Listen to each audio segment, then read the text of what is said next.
Just saw a report of a foot of rain already in eastern North Carolina, and there's a ways to go. So this is really the worst time for those folks down there because it's just now coming ashore. I wouldn't say the worst in terms of the rainfall, but yes, you're right in terms of the eye wall because it's just starting to move on shore, and that's where the worst of the wind and the strongest wind is just outside that eye. We're going to zoom in, give you a look. Some of the outer feeder bands are actually making their way all the way back up to the mid-Atlantic, but you see right over and just to the east of Wilmington through Wrightsville Beach, here is the eye, sitting about 20 miles offshore right now, and that's some of the strongest wind and heaviest rain right now that's focused just outside of the eye wall here on the northwest side, impacting the coastline of North Carolina right now. Now, Florence will continue to make its way inland slowly. That's the key here. She slowed down to about 6 miles per hour. That is bad news in terms of the flooding threat here.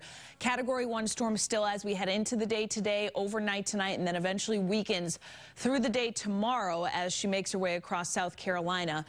Eventually weakening to about 40-mile-per-hour winds and then curving up through portions of the eastern Tennessee and Ohio River Valley. And then look at that, just low pressure left over for us as we head into next week. We'll get some of the leftover remnants in the form of some rain as we head into Tuesday and early Wednesday. Right now, winds are gusting to tropical storm force when you get from Hatteras back down to some of the buoys just offshore. But from Cape Lookout down to Wilmington, these are the hurricane force wind gusts over 74 miles per hour.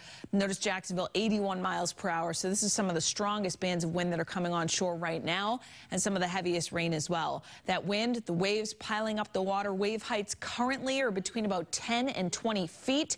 And then, of course, you get that forward motion of the storm just pushing the water on shore, so significant flooding ongoing as the surge continues to move inland. High surf advisory for us here at home. Our seas have built about 5 to 9 feet along the south coast just offshore from some of the swells from Florence. So that's the impact here at home. Large breaking waves and a rip current risk along the south coast of Rhode Island, down through Bristol County, and also the Vineyard and Nantucket. Just keep that in mind because it will be a pretty decent beach day today and this weekend. So something to kind of use caution about if you're headed out to the shoreline.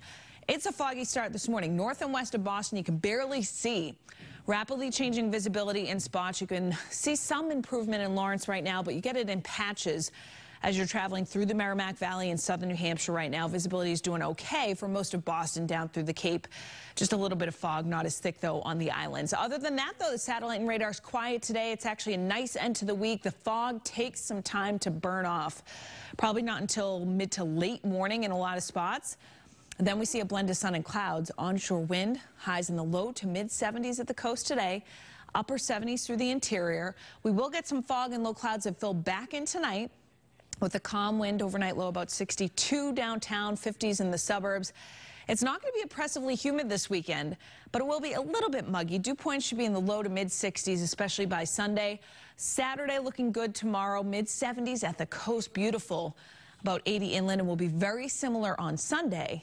Right around 80 at the coast, and then low 80s through the interior. A fantastic weekend. Some are trying to hang on here. We're going to stay in the 80s heading into the start of next week, too, but we'll get some high, thin clouds that increase. There's that remnant moisture from Florence on Tuesday, bringing some areas of rain that may linger into early on Wednesday, and then we cool off a bit, high around 70 on Thursday. It's